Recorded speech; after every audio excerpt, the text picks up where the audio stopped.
ఏ hi guys. మేము మా friends అయితే అనుకోకుండా అరకు ట్రిప్ వెళ్ళినాం. అది బడ్జెట్లో అయిపోయింది ట్రిప్. నా ఎక్స్పీరియన్స్ మీతో షేర్ చేసుకుందామని వీడియో రికార్డ్ చేస్తున్నా.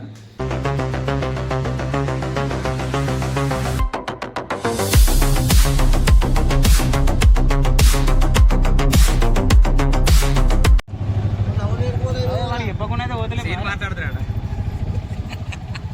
సవన్ మాట్లాడుతా పోతాను.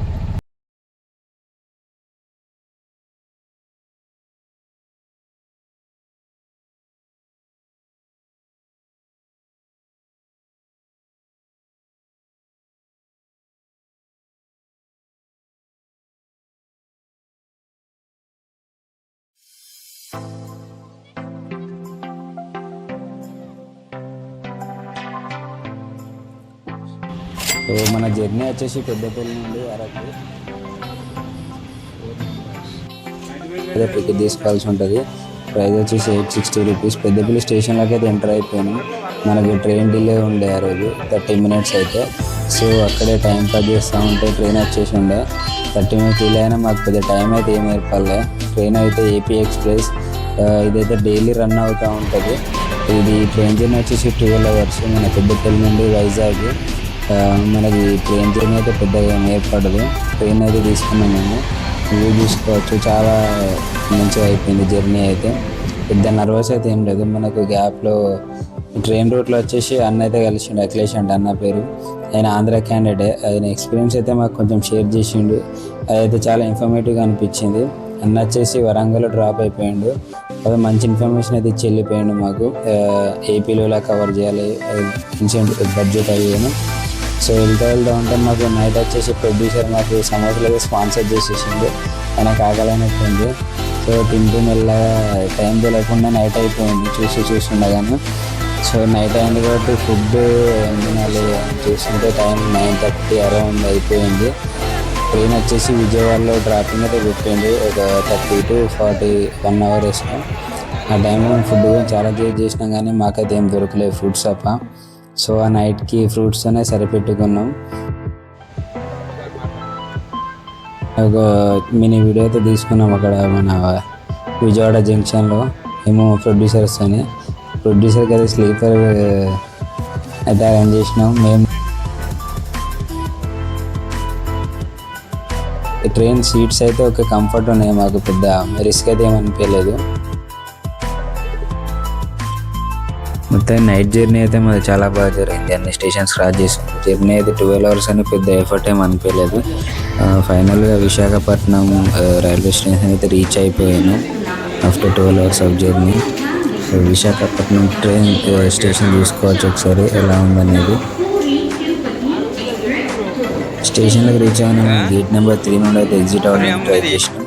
స్టేషన్ అవుట్లుక్ అయితే చాలా బాగుంటుంది. అలా విఐపీస్ కోసం లాంచ్ కూడా ఉంది, వెయిట్ చేయొచ్చు మనం డిలే ఏమన్నా ఉంటే. సో ఇక్కడ మనం రీచ్ అయిపోయినాక మనం ఇక్కడ నుండి నెక్స్ట్ ట్రైన్ వచ్చేసి విశాఖపట్నం టు అరకు తీసుకోవాలి. అరకు తీసుకోవడానికి మనకు సుమారుగా 2 గంటల టైం అయితే ఉండింది. సో ఈ 2 గంటల టైంని మనం వృధా చేయకుండా మన బేసిక్స్ అన్ని కంప్లీట్ చేసుకొని మళ్ళీ స్టేషన్ రిటర్న్ అవ్వడానికి ట్రై చేద్దాం. ఇప్పుడైతే బయటకు వెళ్తున్నాం మనం బ్రేక్ఫాస్ట్, ఫేస్ వాష్కి ఇట్లా ట్రై చేయడానికి. చూద్దాం బయట ఏమైనా దొరుకుతుందా అని. టైం అరౌండ్ 4 o'clock దాటింది ఆల్రెడీ. బయటతో మేము సుమారుగా 10 నుండి 15 నిమిషాలు బయట తిరిగినాం. ఇక్కడ బ్రేక్ఫాస్ట్ ఇట్లా దొరుకుతుందా లేదా మాకు ఏమైనా ఫేస్ వాష్ చేసుకోవడానికి ఏమైనా దొరుకుతుందా అని మొత్తానికి అయితే ఇక్కడ చూస్తూ ఉన్నాం. దగ్గరలో అయితే ఒకటి చట్నీ బండి ఉండే అని ఒక అన్న చెప్తుండే, అక్కడికి వెళ్ళడానికి అయితే ట్రై చేసినాం. ఇక్కడ దగ్గరలోనే ఉంది స్టేషన్కి. రైట్ సైడ్ ఒక 10 minutes వాకబుల్ డిస్టెన్స్ తర్వాత మాకు అయితే ఒక టిఫిన్ సెంటర్ అయితే దగ్గరికి ఉంది. టిఫిన్ సెంటర్ దగ్గరికి అయితే వెళ్తున్నాం. టిఫిన్ సెంటర్ దగ్గర రాగానే అన్న అయితే బాగా రిసీవ్ చేసుకున్నాడు మన తెలుగు కూడా. సో మేమైతే హాఫ్ ప్లేట్ అయితే తెప్పేసుకున్నాం టిఫిన్. సో బ్రేక్ఫాస్ట్ కంప్లీట్ చేసి నెక్స్ట్ మళ్ళీ స్టేషన్కి అయితే వెళ్ళిపోదాం.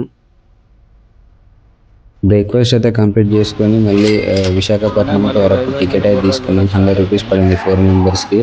సో మాకు ప్లాట్ఫామ్ నెంబర్ 8 అనేది అలగట్ చేశారు. ప్లాట్ఫామ్ నెంబర్ 8కి అయితే వచ్చేసినాం. వచ్చేసి ట్రైన్ గురించి వెయిట్ చేస్తున్నాం. సో ఇప్పుడు టైం అరౌండ్ 6:20 అవుతుంది. ట్రైన్ యాక్చువల్ టైం వచ్చి 6:45, బట్ టెక్నికల్ ఇష్యూ వల్ల 1 అవర్ డిలే అవుతుండింది. సో ఇప్పుడు ట్రైన్ గురించి వెయిట్ చేద్దాం మనం.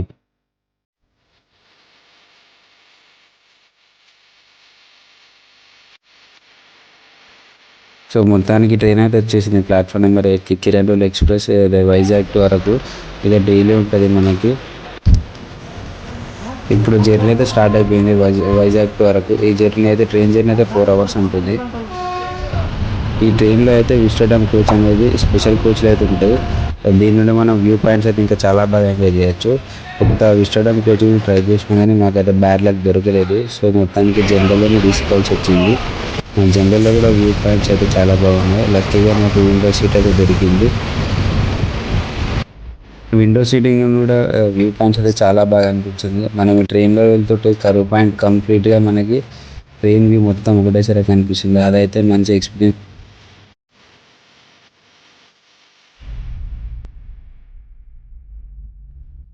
ఈ జర్నీలో మంచి లొకేషన్స్ ఎక్స్పీరియన్స్ చేయాలంటే ట్రైన్కి రైట్ సైడ్ కూర్చుంటే చాలా వ్యూ పాయింట్స్ అయితే కవర్ అయిపోతాయి.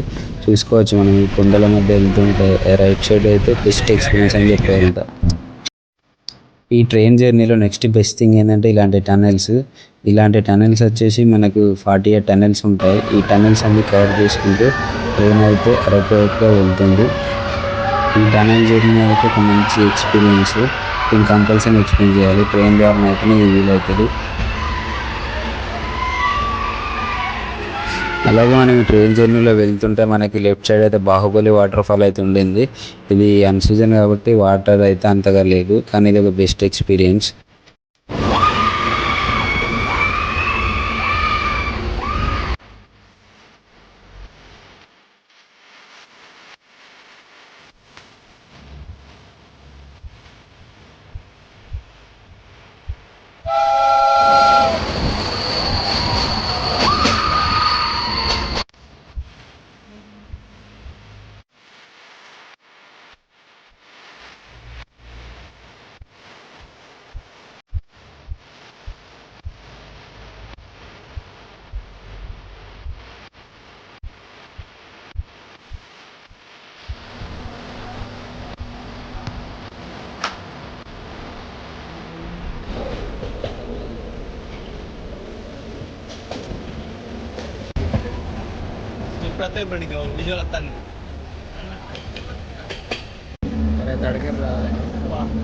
సో మొత్తానికి మనం టనెల్స్ అండ్ వాటర్ ఫాల్స్ అయితే కవర్ చేసుకొని బుర్ర గుహల స్టేషన్కి అయితే ఎంటర్ అవుతున్నాం. ఈ 4 అవర్ జర్నీ అయితే తెలియకుండానే అయిపోయింది. ఇప్పుడు టైం అరౌండ్ 11:30 అయితే అవుతుంది. మీరు కనుక కంపల్సరీ అరకు రావాలనుకుంటే ట్రైన్లోనే రండి. ఇది ఒక మంచి ఎక్స్పీరియన్స్ అని నా ఉద్దేశం. సో మొత్తానికి మనం బుర్రా గుహలు అయితే రీచ్ అయిపోయాం ట్రైన్ జర్నీ ద్వారా. సో చూద్దాం కింద ఎలా ఉంటుంది ఏందనేది. సో ఇప్పుడు ఇక్కడ కొన్ని వెహికల్స్ అయితే ఉన్నాయి. వీళ్ళతో మనం ప్యాకేజ్ అయితే మాట్లాడుకోవాల్సి ఉంటుంది. ఇలా కొన్ని లొకేషన్స్ అయితే కవర్ చేస్తారు వీళ్ళు. మాకైతే ఇంతవరకు ఏం వెహికల్ అయితే అరేంజ్ అవ్వలేదు. సో మధ్యలో ఒక చిన్న కాఫీ బ్రేక్ అయితే తీసుకున్నాం. తర్వాత కాసేపటికి ఒక అన్న అయితే మాకు కొంచెం సఫిషియంట్ ప్రైస్లోనైతే ఇస్తా అన్నాడు. సో ఆయనతోనైతే మాట్లాడి మొత్తానికైతే వెహికల్ అరౌండ్ 3000కి అయితే కవర్ చేసినాం. 6 లొకేషన్స్ అయితే మాకు కవర్ చేస్తాను ట్రిప్లో. చూద్దాం ఆ లొకేషన్స్ ఎలా ఉంటాయి ఏందనేది. మనకు చెప్పిన 6 లొకేషన్లో అయితే ఫస్ట్ లొకేషన్ వచ్చేసి బుర్రా గుహలు. స్టేషన్ నుండి దగ్గరలోనే ఉంటుందని అన్న అయితే చెప్పిండు. సో బుర్రా గుహలు అయితే తొందరనే రీచ్ అయిపోయినాం. అన్న అయితే పార్కింగ్లో పెట్టేసుకుని కారు. మేమైతే ఇక్కడ కాలినడకనే వెళ్తున్నాం. 100 మీటర్ డిస్టెన్స్ అలా ఉన్నట్టుంది. సో మేమైతే నడుచుకుంటూ వెళ్తున్నాం. ఇది మధ్యాహ్నం టైంలో 2 o'clock అలా అయితే క్లోజ్ చేస్తా అన్నారు. సో అందుకే త్వరగా వెళ్తున్నాం. ఇక్కడ చూసుకున్నట్టయితే ఒక రోప్ వే ఉంది. సో మనం బుర్రా గుహల లోపలికి వెళ్ళాలంటే ఇక్కడ టికెట్ అయితే తీసుకోవాల్సి ఉంటుంది. పర్ హెడ్ టికెట్ వచ్చేసి 80 రూపీస్ అయితే ఉంటుంది ఇక్కడ. మొత్తానికి లేట్ చేయకుండా అయితే టికెట్ తీసుకొని లోపలికైతే వెళ్ళిపోయినాం. గేట్ లోపలికి ఎంట్రీ అయినాం బుర్రా గుహలో. ఇక్కడ చూసుకున్నట్టయితే వెదర్ అయితే చాలా బాగుండింది. ఇక్కడ మధ్యాహ్నం టైం అరౌండ్ 12:30 to 1 మధ్యలో అవుతుంది, కానీ మాకైతే అంత ఎండ ఎఫెక్ట్ అయితే ఏమనిపించట్లేదు. సో ఇప్పుడైతే లోపలికి వెళ్ళిపోదాం. ఆర్కిటెక్ట్ స్టడీ న్యాచురల్గా ఫామ్ అయినా కూడా చాలా అద్భుతంగా అయితే వచ్చింది. మస్తు అనిపించింది ఇక్కడ ఎక్స్పీరియన్స్. నెక్స్ట్ లెవెల్ ఉంటుంది. లోపలికి అయితే వెళ్ళిపోదాం ఇప్పుడు, వ్యూ పాయింట్స్ అన్ని కవర్ చేసుకుంటూ. ఫిల్టర్ పెట్టేస్తాను డాడీ, ఒరిజినల్ తీసుకో.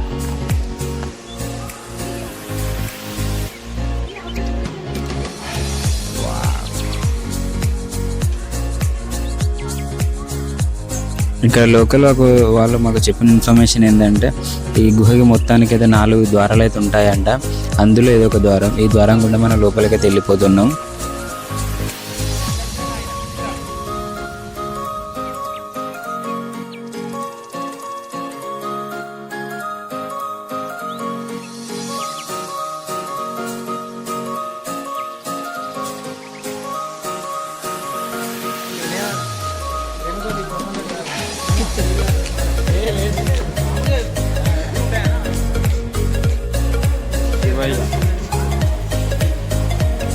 ఈ గుహలు అయితే చిన్న చిన్న అలల తాకిడి వల్ల ఏర్పడ్డాయి. ఇటు దీని కింద వైపు అయితే గోస్తాని నది అని ఉంటుందంట. దాని వైపుగా ప్రవహించే నీరు వల్ల అయితే ఆ అలల తాకిడికి అయితే గుహ ఏర్పడ్డదని ఇక్కడ వాళ్ళు చెప్తున్నారు మనకి.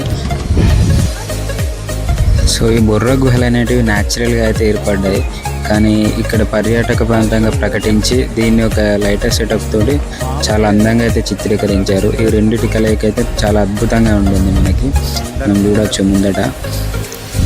అక్కడ ఆ ముందర జనాలు మనకి ఎంత చిన్నగా కనిపిస్తున్నారో మీరు ఒకసారి ఊహించుకోవచ్చు గుహ ఎంత పెద్దగా ఉంటుంది అనేది. సో అక్కడికైతే వెళ్ళిపోదాం, వాళ్ళు ఎక్కడికి వెళ్తున్నారో చూసి.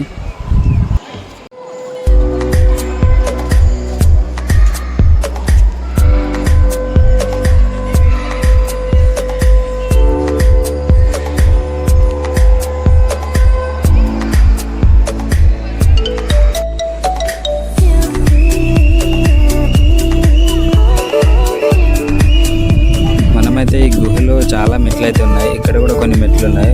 ఒకసారి పైకి వెళ్ళి అయితే చూద్దాం ఇక్కడ ఏముంటుంది అనేది. ఇక్కడికైతే జనాలు చాలానే వస్తున్నారు. ఒకసారి పైకి వెళ్ళి చూద్దాం.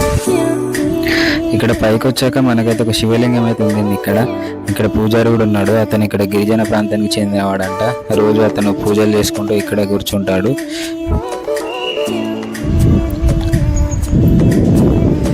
మేము కూడా దేవుని దర్శించుకొని చిన్న బొట్టు పెట్టుకొని మళ్ళీ కిందికైతే స్టార్ట్ అయిపోయినాం. మళ్ళీ కిందికి దిగుతూ ఉంటే మేము వచ్చిన స్టెప్స్ అయితే కొంచెం ఇబ్బందికరంగా అయితే అనిపించింది. ఇది కొంచెం చూసుకోండి, పెద్దవాళ్ళు చిన్న పిల్లలు ఉంటే వంతెనైతే కొంచెం ఇరుగ్గా ఉంటుంది. కొంచెం జాగ్రత్తగా చూసుకోండి అయితే దిగాలి.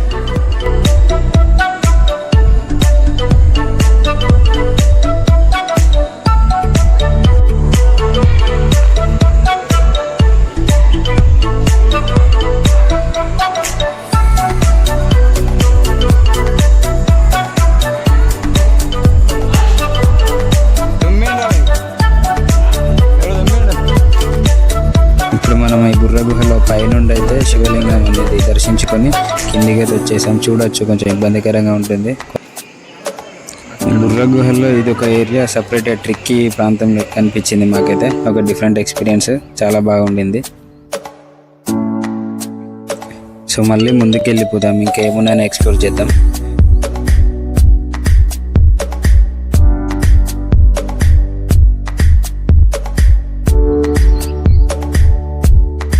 ఈ ముందు కనిపిస్తున్నది చాలా సహజ సిద్ధంగా ఏర్పడింది. దీన్ని అయితే ఎవరు ప్రీ ప్లాన్ చేసి ఆర్కిటెక్ట్ చేసేది ఏం చేయలేదు. దీనికి మళ్ళీ లైట్ ఎఫెక్ట్స్ బ్యూటీనెస్ అనేది ఇంకే నెక్స్ట్ లెవెల్ వచ్చింది. ఈ బుర్ర గుహలు అనేవి మనకైతే 1809వ సంవత్సరంలో బ్రిటిషర్ ఒక సైంటిస్ట్ అయితే కనుగొనడం జరిగిందని మనకి వాడుకలో ఉంది. కానీ దీన్ని పర్యాటక ప్రాంతంగా ప్రకటించడానికి కొంచెం టైం అయితే పడింది. దగ్గర 1900 సంవత్సరంలో అనుకుంటా దీన్ని పర్యాటక ప్రాంతంగా అయితే ప్రకటించారు.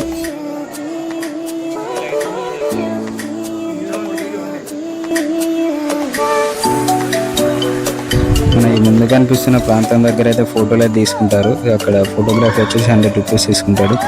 బ్యాక్గ్రౌండ్ ఎఫెక్ట్ అయితే లైట్ చేంజ్ అయిన ప్రతిసారి ఇక్కడ ఏదో వినాయకుని రూపంలో అయితే మనకు కనిపించినట్టు అనిపిస్తుంది. ఇక్కడ నివసిస్తున్న గిరిజనులు అయితే ఈ గుహను పెద్ద దేవునిగా భావిస్తారు. ముందుకైతే వెళ్ళిపోదాం, ఇంకేముంటుంది అనేది చూద్దాం ఒకసారి. ఇది వచ్చేసి మనకు డెడ్ ఎండ్. ముందుకు ఎంట్రీ లేదు, లైటింగ్ ఎఫెక్ట్ కూడా ఏం లేదు, చూసుకోవచ్చు. సో ఫైనల్గా బుర్ర గుహలో డెడ్ ఎండ్కి అయితే వచ్చేసినాం. ఈ ఎండ్ పాయింట్కి వచ్చేసరికి ఇక్కడ లైటింగ్ అయితే ఏం అరేంజ్ చేయలేదు, కొంచెం చీకటిగా అయితే ఉంది.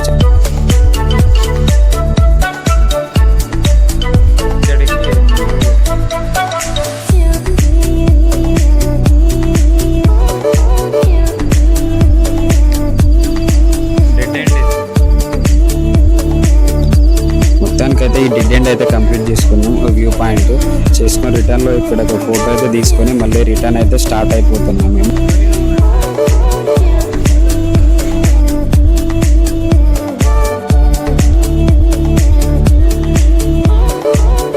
రిటర్న్లో పైకి వెళ్ళే దారిలో మాకైతే ఇండికేషన్ బోర్డు అయితే కనిపించింది.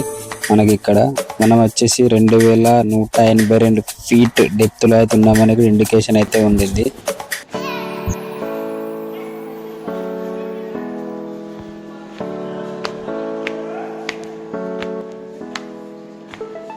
ఫైనల్గా బొర్రా గుహల్ డెడ్ ఎండ్ వరకు చూసేసి అయితే మేము పైకి అయితే స్టార్ట్ అయిపోయినాం మళ్ళీ సర్ఫేస్కి. బొర్రా గుహలో చెక్అవుట్ అయితే కొట్టేసినాం ఇక్కడతోని.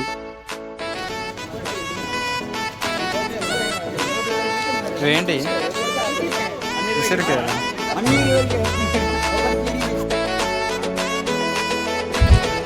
ఇక్కడ పైకి రాగానే మనకి ఇక్కడైతే ఉసిరికాయలు అనుకుంటా కనిపించినాయి. చిన్న మసాలా యాడ్ చేసి ఇక్కడ వాళ్ళు అయితే అమ్ముతున్నారు. మా ప్రొడ్యూసర్ అయితే మా గురించి అవి తీసుకున్నాడు. అవి తీసుకొని ముందట రిటర్న్ అవుతుంటే దగ్గర కొన్ని షాప్స్ అయితే ఉండినాయి. ఈ షాప్స్లో కొన్ని న్యాచురల్గా చేసినట్టయితే అనిపించింది నాకు.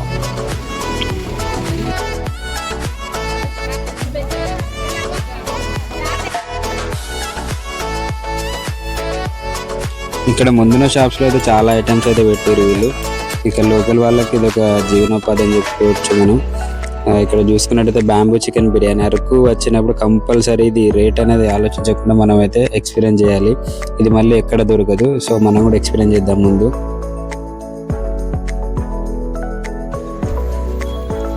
ఇక్కడ మనకు ముందుగా అనిపిస్తున్నామని మంచిగా చాలా తక్కువ ధరలైతే దొరుకుతున్నాయి. ఇక్కడ కావాలంటే తీసుకోవచ్చు. ఇక్కడతో మన ప్యాకేజ్లో అయితే 6 లొకేషన్స్లో ఫస్ట్ లొకేషన్ వచ్చేసి బుర్రా గుహల్ అయితే కంప్లీట్ అయిపోయింది. మళ్ళీ కార్ దగ్గరికి అయితే వెళ్ళిపోయినాం. అన్న పేరు వచ్చేసి రాజు. ఇక్కడికి వస్తే ఎవరైనా ఈయనకి ఆర్డర్ చెప్పుకోవచ్చు. ప్యాకేజ్ అయితే ఇస్తాడు, మంచి బడ్జెట్లోనే ఇస్తాడు.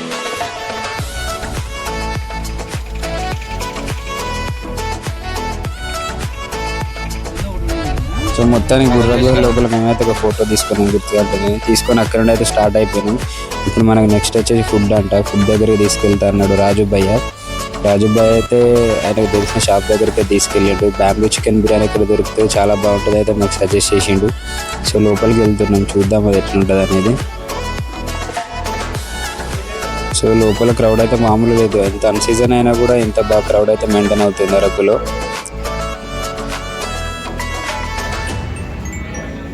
టేబుల్స్ అన్ని ఫ్రీగా అయితే ఏం లేవు. లాస్ట్కి అక్కడ వెళ్తున్నాం, చూద్దాం. ఇక్కడైతే ఒక టేబుల్ అయితే ఫ్రీగా ఉంది. సో మనం దీన్ని బుక్ చేసుకుందాం ఇప్పుడే. బ్యాంబూ చికెన్ బిర్యానీ అయితే ఆర్డర్ చేసేసినాం మేము. 2 మెంబర్స్కి వచ్చేసి 400 అన్నాడు. అవి ఇద్దరైతే కంప్లీట్ అయితే తినచ్చు. మేమైతే 2 తీసుకున్నాం. అవి ఫుడ్ అయితే సర్వ్ చేస్తుండన్న. టేస్ట్ చూద్దాం ఎట్లుంది అనేది.